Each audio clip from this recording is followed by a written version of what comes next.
Bismillahirrahmanirrahim. Assalamualaikum warahmatullahi wabarakatuh.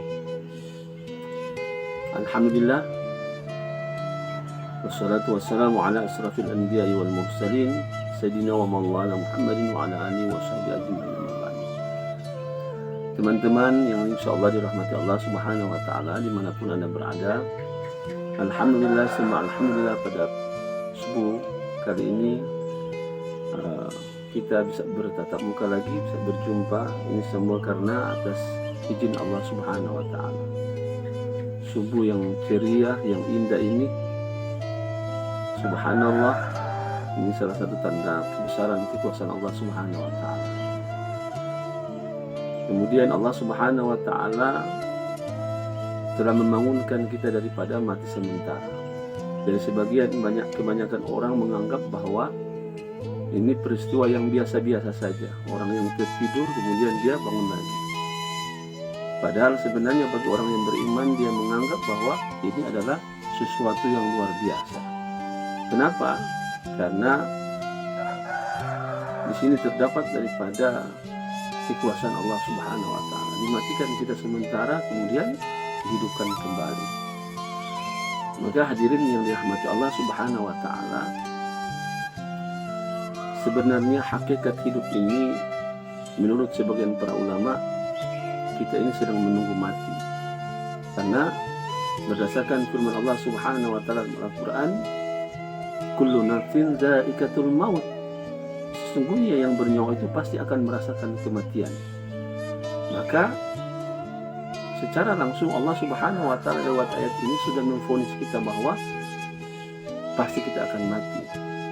Artinya kita hidup di dunia ini hanya menunggu mati saja. Tapi Allah subhanahu wa ta'ala dengan maha kuasanya, Allah subhanahu wa ta'ala kemudian memberikan kita permainan, memberikan kita sebuah permainan yang namanya dunia. Dan sayang karena manusia ini seperti anak kecil yang ketika diberikan permainan maka dia lupa segala-galanya. Mau suruh makan dia lupa, mau suruh minum dia lupa, mau suruh mandi dia lupa, asik dengan permainannya. Bahkan ketika mau diambil permainannya dia menangis, dia marah-marah. Seperti dengan manusia ketika diberikan permainan yang namanya dunia, maka manusia ini terlena dengan dunia. Manusia ini terlena dengan dunia. Sudah berkejar, sudah terlena, terobsesi dengan mimpi dan harapan daripada dunia, sehingga semua yang disampaikan oleh Allah subhanahu wa ta'ala lewat Al-Quran, bahwa sesungguhnya manusia ini hanya menunggu mati dan manusia ini akan diuji di dunia ini. Kepada siapa yang imannya sempurna, yang kemudian penuh dengan keikhlasan, betul-betul mengharap ridha Allah subhanahu wa ta'ala, maka pasti dia akan selamat. Jamaah yang rahmati Allah subhanahu wa ta'ala, banyak pada hari ini, pagi hari ini banyak saudara-saudara kita yang keluar masih gelap-gelap. Kan kadang-kadang mereka pulang gelap-gelap. Padahal mereka sudah meyakini bahwa kita ini hanya menunggu mati. Kita yakin bahwa kita akan mati. Kita yakin bahwa kita akan mendapatkan pertanyaan-pertanyaan yang dahsyat dalam kubur. Kita yakin kita akan berproses di alam barzah, di mizan, di sirat, di padang mahsyar, dan akan dibangkitkan pada hari kiamat, yang kemudian kita akan dihisab oleh Allah subhanahu wa ta'ala. Ditanya segala-galanya, didatangkan semua saksi yang selama kita hidup di dunia. Akan dihadirkan semua orang-orang yang kita sakiti, kita fitnah, kita hina, kita rendahkan. Semua akan Allah subhanahu wa ta'ala akan nampakkan jelas. Tapi kenapa hari ini kita masih terobsesi dengan dunia, kita masih terkesan dengan suasana dan keadaan? Padahal hari ini kalau kita ingin, karena memang orientasi manusia ini bagaimana agar supaya uangnya bertambah, bagaimana agar supaya mobilnya bertambah, kendaraannya bertambah, bagaimana rumahnya agar supaya lebih mewah, lebih besar. Padahal yang ketika kita meninggal, kita hanya akan membawa sehelai kain putih, dan semua yang kita miliki di dunia ini pasti akan kita tinggalkan. Maka bapak-bapak, ibu-ibu yang rahmati Allah Subhanahu wa taala, apa yang menjadi kita ini ketika kembali kepada Allah Subhanahu wa taala terasa berat. Padahal filosofi daripada pulang itu seperti orang yang meninggal itu seperti pulang kepada Allah Subhanahu wa taala, kembali kepada Allah Subhanahu wa taala. Nah, filosofi makna daripada pulang ini kita ambil tamsilannya seperti orang yang mudik pulang ketika lebaran. Itu biasa orang yang dalam rantauan atau orang yang di perkotaan, ketika dia mau pulang hatinya gembira terus. Dia gembira, ceria, bahagia ingin pulang. Tapi kena ada satu